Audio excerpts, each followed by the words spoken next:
Alors, quelques explications sur l'exercice 7.7 du chapitre fonctions trigonométriques. Alors, on me donnait une fonction ici, une fonction sinusoïdale, que j'ai un petit peu modifiée par rapport à l'énoncé pour bien qu'on reconnaisse les paramètres A, B, C et D. J'ai mis en couleur ici. Donc, la seule chose qui a changé, en fait, c'est ici le C. Quand vous regarderez par rapport à l'énoncé, c'est la seule chose qui change. Alors, je rappelle que A, c'est l'amplitude. Donc en fait, si vous voulez, ce sera l'épaisseur, la moitié de l'épaisseur de la fonction sinusoïdale. C'est-à-dire en partant de la moyenne, qui vaut 5, c'est la valeur de D, on va monter au maximum de 15,8 et descendre au maximum de 15,8. Donc voilà cette valeur de A. Maintenant, ce qu'il faut que je calcule aussi, c'est la période.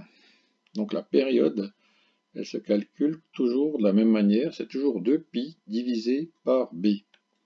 Comme b ici vaut π sur 6, ben ma période ce sera 2π divisé par π sur 6. Donc ça fait 2π fois π divisé par π, donc ça fait 12.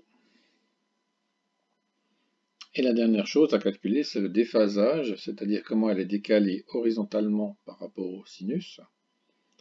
Alors c'est la formule moins c sur b, donc b, on le sait, c'est π sur 6. Et moins c, c'est cette valeur-là. Donc c'est moins π sur 2, donc π sur 2. Donc en divisant π sur 2 par π sur 6, alors si je multiplie par l'inverse, j'ai π sur 2 fois 6 sur π. Donc ça fait 6 divisé par 2, donc 3. Alors ce 3 qui est là, on le place ici. C'est-à-dire ce sera la valeur de la fonction sinusoïdale quand t est égal à 3, ce 3 qui est là. Eh bien on sera pile poil sur la moyenne et la fonction va monter. Donc elle va faire un truc comme ceci. Alors, comme on connaît la période qui est de 12, on sait qu'il va se reproduire la même chose 12 plus tard, 12 mois plus tard, puisqu'on travaille en mois, donc à 15. Alors maintenant, donc, regardez, j'ai bien mis sur la moyenne, sur 5, pas sur l'axe des x.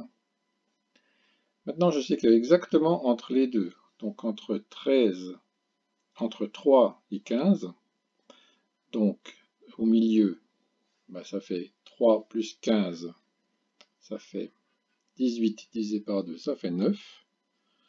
Donc ici en 9, je sais que je vais de nouveau couper la valeur moyenne, mais cette fois-ci en descendant. Exactement entre 3 et 9, donc quand t est égal à 6, je vais monter et je vais atteindre le maximum. Le maximum qui est à 20,8. Donc ici. Et entre 9 et 15, c'est-à-dire exactement à 12, je vais atteindre le minimum qui est à moins 10,8. Donc à moins 10,8 qui est là, ce sera quand t est égal à 12. Voilà. Et je sais aussi que ce point-là, il va se retrouver exactement 12 avant. Donc en fait, il va se retrouver ici, en 0. Et voilà, maintenant j'ai tous mes points pour dessiner ma fonction. Alors, on va essayer de le faire le mieux possible à main levée. On peut toujours utiliser Desmos si on veut faire un dessin plus joli. Mais la fonction va faire quelque chose comme ceci. On va arriver par là, couper la moyenne ici. Ensuite arriver au maximum là-haut, en t est égal à 6. Puis on va descendre là pour recouper la moyenne en t est égal à 9. Et ici, on va continuer de descendre pour arriver au minimum là. Et après, bon, si on voulait continuer, eh bien on remonterait ici pour retomber sur la valeur moyenne en t est égal à 15.